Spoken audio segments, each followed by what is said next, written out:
Elimination reactions तरफ ته راځو. میکانیزم elimination reactions چې کله په یو سبستریټ کې د ټو ایڈجسنٹ ایټمز نه 2 or 4 ایټمز یا ګروپس ریموو شي او د هغې په ریزلټ کې د هغه ایټمز ترمنځ ملټیپل بانډ کریټ شي، داسې قسم ریاکشنز ته الیمینیشن ریاکشنز وایي. لکه مثال په طور باندې دلته ما اخیستی الکایل هیلایډ، تاسو ته په نظر راځي ایتایل هیلایډ دی. الکوهولیک او ایچ که زه واخلم نو دلته زما سره د یو کاربن نه هایدروجن ریموو شي او د بل کاربن نه هیلوجن ریموو شي.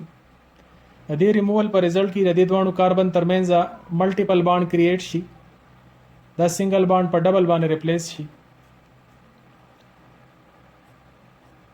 ان سچوریشن پیدا شي. زما سره د دینه هایدروجن ریموو شو او دینه هیلوجن ریموو شو. هایدروجن او ایچ سره ریموو شو ان د فارم اف واټر اور هیلوجن هم ریموو شو. داسې قسم ریاکشنو ته ویل کېږي الیمینیشن ریاکشنز. نو تاسو وکتله چې په الیمینیشن ریاکشنز کې یو سیګما بانډدار یو سیګما بانډدار دا دوه سیګما بانډ ریپلیس شو په یو پای بانډ باندې. نو په الیمینیشن ریاکشنز کې 2 سیګما بانډز دا بریک کیږي او دا هغه په ریزلټ کې یو پای بانډ دا کریټ کیږي.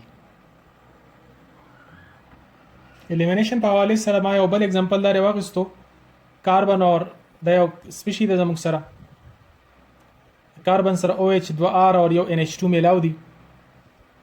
اوس په دې کیس کې کدلتی زموږ سره سیګما بانډ مات شي اور دلتی سیګما بانډ مات شي، یو د کاربن سره یو د نایټروجن سره، نو دا سپیشي H اور OH به ریموو شي ان د فارم اف واټر.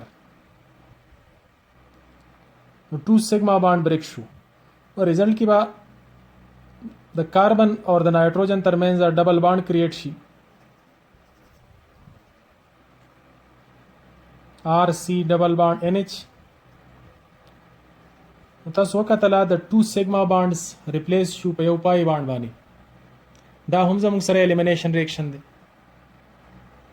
الیمینیشن ریاکشنز زموږ سره په 2 کلاسز کې ډیوایډ دي. یو ته موږ E1 ریاکشنز وایو اور بل ته موږ E2 ریاکشن وایو. E1 unimolecular elimination reactions and E2 are bimolecular elimination reactions. E1 reactions की rate of the reaction या speed of the reaction دا depend सिर्फ और सिर्फ د substrate पर concentration باندې کوي. دیو جنا دته ویل کېږي unimolecular elimination reactions. دا زموږ سره first order reactions دي. بس کوم د الکایل هیلایډز په حواله سره د الیمینیشن ریاکشنز اگزامپل اخلو. نو په ټرشري الکایل هیلایډ کې الیمینیشن ریاکشنز E1 میکانیزم کیږي. دا 2 سټیپ میکانیزم دی. په پیرنی سټیپ کې دا انډکټیو افیکټ په بنیاد باندې چې ټرشري الکایل هیلایډ دی، دا کاربن 3 کاربن سره کنیکټډ دی، 3 ون الکایل ګروپس دي، الکترون ډونیټینګ سپیشیز دي. نو دا پازیټیو چارج ډیکریز کی and electronegativity د کلورین سیوا ده، د برومین سیوا ده. نو برومین زموږ سره لاس شي ایز لیوینګ گروپ اور زموږ سره دا سپیشي کنورټ شي کاربونیم آین ته. وس دا کاربونیم آین چې کومه جوړ شو کاربن باندې پلس دی، نو دا کاربونیم آین د هایپر کنجوګیشن په بنیاد باندې سټیبلایز دی. دا پروسس زموږ سره سلو کیږي ځکه چې CBr باند ماتېدل زموږ سره په قلار باندې کیږي. دا سلو سټیپ دی او په سلو سټیپ کې صرف یو سبستریټ انوالو دی، ټرشري الکایل هیلایډ. دیٹ از وای دته ویل کیږي یونیمالیکولر الیمینیشن ریاکشن. کاربن پلس په دې ځای کې sp2 هایبریډایز دی. نو دا درې وانه زموږ سره په یو پلین باندې موجود دي. دلته ټیټراهیډرل جیومټري و، دلته زموږ سره پلینر جیومټري ده. بل د هایپر کنجوګیشن د کنسپټ په بنیاد باندې دا درې وانه کاربن زموږ سره د بس فنکشنل ګروپ C+ دی. دا درې وانه کاربن الفا کاربن دي. دې سره چې کومه هایدروجنز دي، دغه هایدروجن هایپر کنجوګیشن په بنیاد باندې ډی لوکلایز دي دغه الکترون. نو دغه هایدروجن لاس شي د بیس د وجنه. هایپر کنجوګیشن کې تاسو دا ویلی چې دا هایدروجن ایز ا پازیټیو جدا کېدی شي د دې نه. نو دا OH اور د دې H سره ملاو شي دې ته پیرا په الکترون ورکي. دلته OH ایز ا بیس کار کوي ځکه چې پروټون ایکسپټر دی. نو دا هایدروجن ریموو کی ان د فارم اف واټر. نو د دې کاربن او د دې کاربن ترمنځ ډبل بانډ کریټ شي او دا سپیشي کنورټ شي انسچوریټډ فارم ته. this is CH3 او دلته ډبل بانډ کریټ شي CH2. نو 2 سیګما بانډز بریک شو. یو بر تاسو وکړو کاربن هیلوجن بانډ اور دلته د کاربن هایدروجن بانډ اور پر رزلټ کې زموږ سره پای بانډ کریټ شو. الیمینیشن ریاکشن وشو. دا سپیشیز چونکی دوانه انسټیبل دي اور سټیبل طرف ته ځي نو دا سټیپ فاست سټیپ دی. دا زموږ سره E1 میکانیزم. سیټ زیپ رول طرف ته راځو. کله چې ملټیپل بانډ جوړیږي یا الکین فارمیشن کیږي او د الکین فارمیشن په اگزامپل په تور باندې ما واغستو ډي هایدرو هیلوجنیشن اف الکایل هیلایډ. د الکایل هیلایډ نه ریموول اف هایدروجن اور هیلوجن کیږي یا د الکوهول نه ریموول اف واټر کیږي. نو په دې ریزلټ کې ان کیس الکین د یو نه زیات پیدا کیږي نو په داسې کیس کې بیا مونږه سیټ زیپ رول مطابق چې کوم پروډکټ وي نو هغه پروډکټ به میجر پروډکټ وي. اوس سیټ زیپ رول څه وایي؟ دا ما یو الکایل هیلایډ کنسیډر کړی دی سلور کاربن والا. په کاربن نمبر 2 باندې برومین دی. this is 2 bromo butane.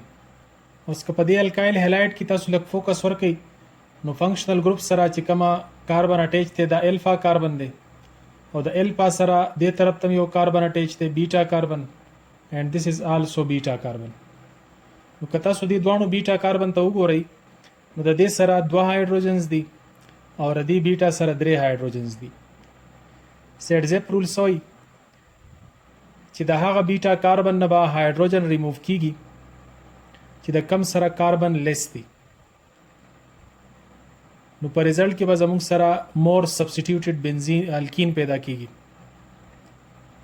نو الکین کې چې څومره زیات سبسټیټیوشن وي دومره زیات سټیبلی د سټیبل پروډکټ پیدا کېدو لپاره سیټ زیپ رول څه شو چې دا دې دوانو بیٹا کاربن کې د دې کاربن سره 2 هایدروجنز دي د سره 3 دي.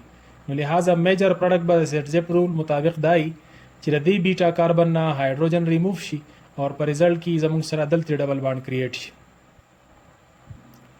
نو دا پروډکټ به زموږ سره میجر پروډکټ دی. ریموول اف هیلوجن هم شوی دی برومین هم ریموو شوی دی.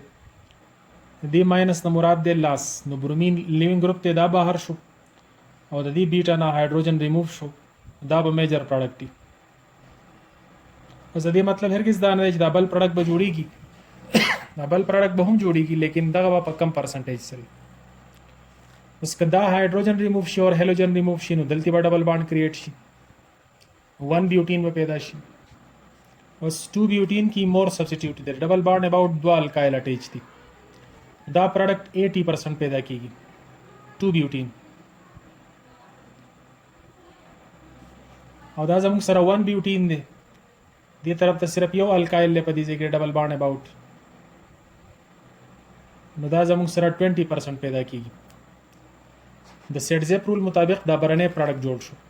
سیټ زیپ رول سوی چې کله داسې قسم سچویشن راشي اور مور دین 1 الکین پاسیبلی نو هایدروجن به د هغه بیٹا کاربن نه ریموو کیږي دیٹ هیز فیو نمبر اف هایدروجن چې پای کې د هایدروجن تعداد کم وي. په دې دوانو کې د دې کاربن سره د هایدروجن تعداد کم دی نو لہذا د دې نه ریموو شو اور په ریزلټ کې جوړ شو میجر پروډکټ سیټ زیپ رول مطابق 2 بیوټین. E2 reaction طرف ته راځو. باي مالیکولر الیمینیشن ریاکشنز ادي کی ریټ اف د ریاکشن دا ډیپند کوي د سبسټریټ اور د بیس د دوانو په کنسنټریشن باندې لہذا دې ته ویل کېږي باي مالیکولر الیمینیشن ریاکشنز. دا زموږ سره سنگل سټیپ میکانیزم دی. اگزامپل په تور باندې موږ الکایل هیلایډ اخلو. دا زما سره الکایل هیلایډ دی ایتایل برومایډ دا کاربن دی الفا کاربن اور دا زما سره دی بیٹا کاربن. دا سنگل سټیپ میکانیزم دی. د الفا کاربن نه هیلوجن لاس شي ایز ا ماینس نو دا کاربن پلس شي نو دا کاربن پلس د دې ځای نه ځان ته الکترون ډرا کی هایدروجن هم لاس کی نو کاربن کاربن ډبل بانډ کریټ شي. په دې ځای کې बेस هم किरदार बेस और सबस्ट्रेट दवाना किरदार अदा कोي دا زموږ سره د सबस्ट्रेट और دلته او ایچ زما سره د ایز ا بیس د دې هایدروکسل آین دا خپل پیرا په الکترون ډونیټ کی د هایدروجن طرف ته هایدروجن خپل الکترون پری دی د باند طرف ته और دلته دا باند بریک شي دا الکترون وی سی هالوجن په منځ کې زموږ سره یو ترانزیشن سټیټ جوړیږي دا CH2 په خپل ځای باندې ما ولګولو د دې هایدروجن سره OH باند فارمیشن شروع شي او دا باند چې کومه د CH2 او د H ترمنځ لري نو د دې باند بریکینګ شروع شي بل طرف ته د کاربن اور د هالوجن ترمنځ چې کومه باند دی نو د دې باند هم زموږ سره بریکینګ شروع شي और دلته چې کومه الکترون وغه شپ شو دې طرف ته نو دلته باند فارمیشن نو دا ریډ مونږ ته باند فارمیشن شو کوي او دا بل زموږ سره باند بریکینګ دی دا یو ترانزیشن سټیټ دی یو جدا سټپ نه دی زموږ سره په ریزلټ کې H اور OH دا H2O ډیولپ کی واټر هالوجن ریموو شي ان د فارم اف Br- اور CH2 ترمنځ باند فارمیشن وشي الکین جوړ شي और Br- لیوینګ ګروپ بهر شو دا زموږ سره د E2 میکانیزمز طریقه کار دی چې په دې ځای کې زموږ سره ترانزیشن سټیټ جوړیږي تاسو وکاتله چې بیس اٹیک وکي بیٹا هایدروجن باندې دغه سره باند فارمیشن ډیولپ کی په دغه ریزلټ کې د هایدروجن د کاربن ترمنځ باند بریکینګ شروع شي او دغه الکترون شپ شي کاربن طرف ته پای باند جوړېدل شروع شي اور لیوینګ ګروپ لاس شي Br- نو په ریزلټ کې زموږ سره دا پروډکټ جوړ شي الکینز نو په ټرشري الکایل هالایډ کې E1 میکانیزم کیږي چې هغه 2 سټپ میکانیزم دی اور په پرایمري الکایل هالایډ کې پای کې E1 میکانیزم کیږي او دلته زموږ سره E2 میکانیزم کیږي چې کله پرایمري الکایل هالایډ وي اور په ریزلټ کې دا پروډکټ جوړیږي